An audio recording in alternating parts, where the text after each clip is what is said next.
কি বন্ধুরা, আজকে এই রেসিপিটা দেখে তোমাদের লোভ লাগছে তো? তো আজকে বানাতে চলেছি ডুমুরের একটি নিরামিষ রেসিপি। তো দেখতে থাকো ভিডিওটা। দেখো, এখানে আমরা নিয়েছি ডুমুর, আলু, ধনেপাতা, কাঁচা লঙ্কা, টমেটো, শুকনো লঙ্কা, গোটা জিরে, গোটা গোলমরিচ, কটুকরো এলাচ আর লবঙ্গ। তো চলো এখন আমরা ডুমুরগুলো কেটে নিই। তো দেখো আমরা ডুমুরগুলো কিভাবে কাটছি।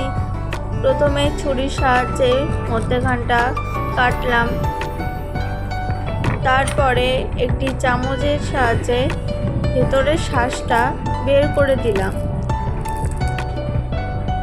আর তারপরে এই ডুমুরগুলো সোজা জলের মধ্যে আমরা ভিজিয়ে রাখবো। দেখো কিভাবে আমরা ডুমুরগুলো কাটলাম। তো এইভাবেই তোমরা ডুমুরগুলো কেটে নেবে। দেখো আমরা গোটা গরম মশলাগুলোকে আমরা ভালো করে ভেজে নিয়েছি। এখন আমরা শিলে এটা ভালো করে গুঁড়িয়ে নেব। দেখো ভাজা মশলাটা বাটা হয়ে গেছে। এখন আমি এটাকে ঢেকে আলাদা রেখে নেব। এখন কাঁচা মশলাটাকে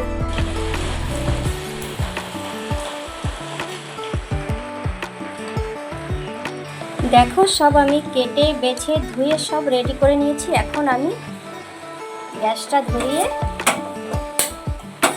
কড়াইটা চাপিয়ে ডুমুরটা সিদ্ধ করে নেব।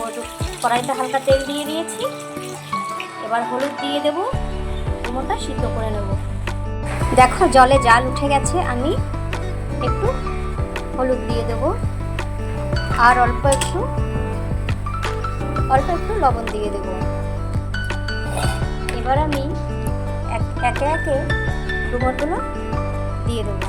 এবার আমি নেড়ে চেড়ে 1 মিনিটের মতন ঢেকে দেব। দেখো 1 মিনিট হয়ে গেছে, ডুমুরটা আমি এখন নামিয়ে নেব। এখন সিদ্ধ করা ডুমুরটাকে আমি ম্যারিনেট করে নেব, আর এই ডুমুরের জলটাকে একটা বাটিতে রেখে দেবো, এটাকে ফেলবো না। এইবার ডুমুরটা আমি মশলা দিয়ে মেখে দেব। এতেও 1/2 চামচ লবণ দেব, 1/2 চামচ হলুদ দেব, আর এই বাটা মশলাটা দেখেছো এটা সবই দিয়ে দেব।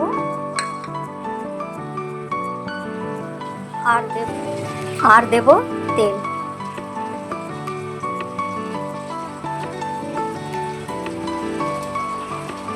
এবার এটাকে ভালো করে আমি মেখে নেব। 1/2 টমেটোও দিয়ে দেবো, কুচানো 1/2 ধনেপাতাও দিয়ে দেবো। এটাকে ভালো করে আমি মেখে নেব। দেখো কড়াইটা চাপিয়ে দিয়েছি, এখন আমি মেন রান্নাটা শুরু করব। কড়াইতে তেল দিয়ে দেবো,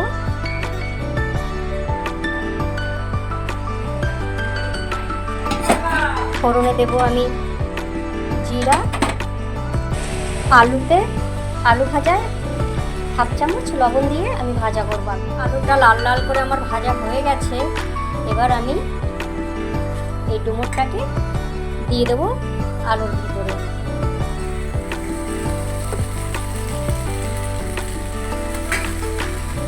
ডুমুরটা কড়াইতে দেওয়ার পরে আমি হালকা আঁচে নেড়ে চেড়ে ভালো করে কষাবো।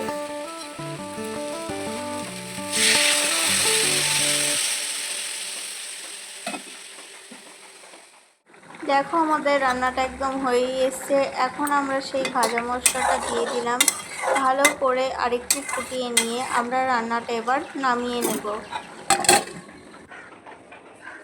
দেখো আমাদের রান্নাটা কমপ্লিট হয়ে গেছে। আর কেমন হয়েছে তোমরা অবশ্যই কমেন্ট করে দিও, লাইক করে দিও, শেয়ার করে দিও।